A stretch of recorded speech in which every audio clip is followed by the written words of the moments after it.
So right now we're in Kingman, Arizona. What's going on is we're having a very, very young lion cub, about 4.5, 5 weeks old, that Jonathan Kraft of Keepers of the Wild, it's a sanctuary right outside of Kingman, Arizona, was able to perform basically an intervention on. The lion cub was bought illegally, bought without a USDA license. A woman bought it. She didn't know what she was doing. She thought she could sell it over the internet and make some money. We just spoke to Jonathan, his people from his friends that are transporting the lion cub, and we're going to meet them and take the lion cub over to a veterinarian. Jonathan, Billy, how you doing? I see you. How are you? Good to see you. So we're here with Jonathan Kraft, Keepers of the Wild, and we're here to pick up the how old is the lion cub? 5 weeks old. 5 weeks old. And right here, That's a little bit of cage rub. And so this is when he was originally transported. You get the idea, the pictures here of animals. Look at this chimp in very small spaces. And, you know, not very good reviews on the zoo. Right.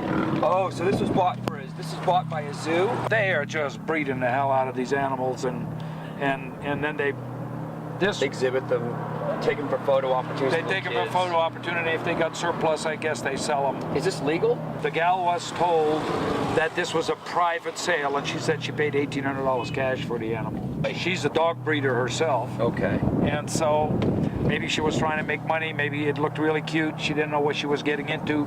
And how did the lady know how to take care of them and how to feed? Nobody told her what to do. We just got a phone call that they have arrived. They're at the truck stop, so now we're just going to sort of race over there.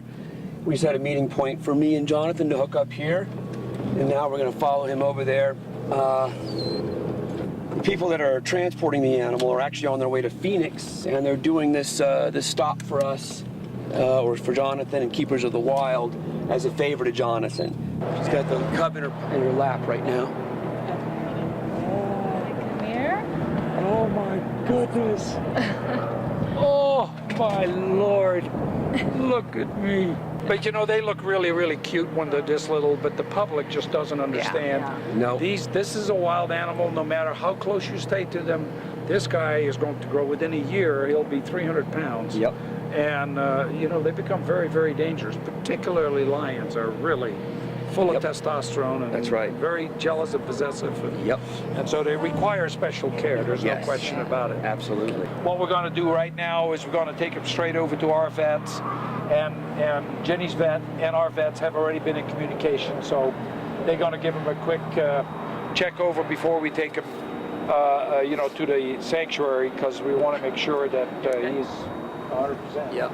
Follow me. We're going up I-40. We're getting off on Stockton Hill Road. Stockton Hill Road, okay. I-40 Stockton Hill Road, the Lion Express. Now we're off to the veterinarian to give Anthony, I guess that's the name the truckers gave him. We're gonna have Anthony checked out by the vet, then off to Keepers of the Wild.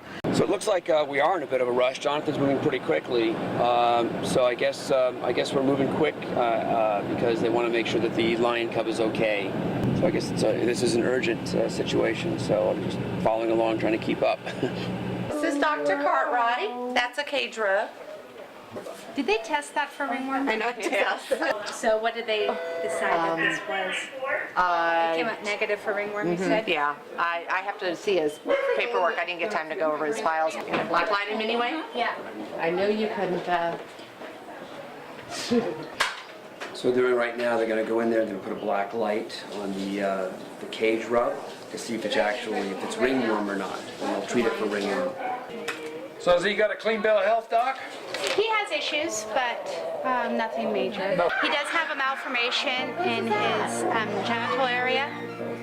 So we'll have to see how he develops, because I don't know how well it's going to work out with doing a vasectomy, depending upon how his testicles develop in that area, because it's deformed. So it might be one of those things where we're stuck doing a castration and he loses his mane, which is really no big deal. Final destination. We just arrived at Jonathan's sanctuary, Keepers of the Wild. Anthony is at his new home. This was a great ending to a story that could definitely be a tragedy, and there's so many tragic stories like this. And you see all the people that came forward to volunteer to intervene and intercept Anthony the Lion cub before he ended up, as you heard them say, malnourishment leads to crippling of an animal later on in life. So Anthony's been spared.